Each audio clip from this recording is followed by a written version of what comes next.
उत्तराखंड में 15 फरवरी से forest fire season शुरू हो जाता है। इसी को लेकर वनाग्नि पर नियंत्रण के लिए वन विभाग पुख्ता तैयारी कर रहा है। इसी संदर्भ में NDMA ने उत्तराखंड के जंगलों में आग की घटना को गंभीरता से लेते हुए पुख्ता तैयारी करने के लिए मॉक एक्सरसाइज करने के निर्देश दिए हैं। वन मंत्री सुबोध उनियाल ने बताया कि वन विभाग के पास संसाधनों की कमी नहीं है, फायर फाइटर्स के पास भी पर्याप्त संसाधन हैं। उन्होंने बताया कि वनों में आग लगाने वाले असामाजिक तत्वों से सख्ती से निपटा जाएगा। उन्होंने बताया कि वन विभाग ने इस बार अलर्ट भेजने के लिए ऐप बनाया है। वनाग्नि पर प्रभावी नियंत्रण के लिए समुदायों की सहभागिता पर भी जोर दिया गया है। देखिए, मैंने आपसे इसीलिए कहा था कि अभी जो फॉरेस्ट सर्वे ऑफ इंडिया के हम पे अलर्ट्स आते हैं, तो उस अलर्ट्स में मात्र एक्यूरेट जो हैं वो रिजर्व फॉरेस्ट पे 9% फायर की घटनाएं हुई हैं।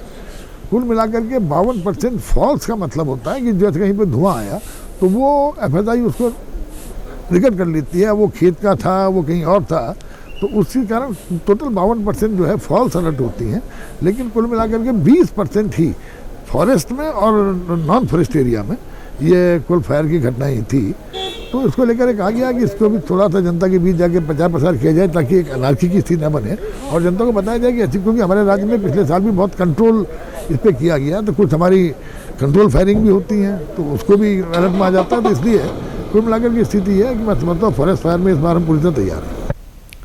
वहीं वन मंत्री सुबोध उनियाल ने कैंपा योजना की समीक्षा करते हुए अधिकारियों को कार्यों की गुणवत्ता पर विशेष ध्यान देने के निर्देश दिए।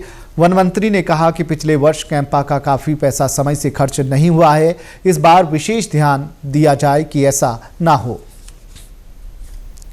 कैंपा के मामले में था कि कैंपा में विगत वर्ष काफ़ी पैसा हमारा सरेंडर हुआ है, तो इसीलिए बहुत सख्त निर्देश दिए गए कि हर हालत में एक जो क्वालिटी जो को मेंटेन करते हुए कैंपा के पैसे को खर्च किया जाए और जिसकी परफॉर्मेंस अच्छी नहीं होगी निश्चित रूप से उसके खिलाफ कार्रवाई की जाएगी। इसके साथ साथ जो स्टेट सेक्टर का पैसा है उसको लेकर के भी परीक्षण किया गया, मॉनिटरिंग की गई और स्टेट सेक्टर में भी कामों में तेजी लाने के निर्देश दिए गए हैं।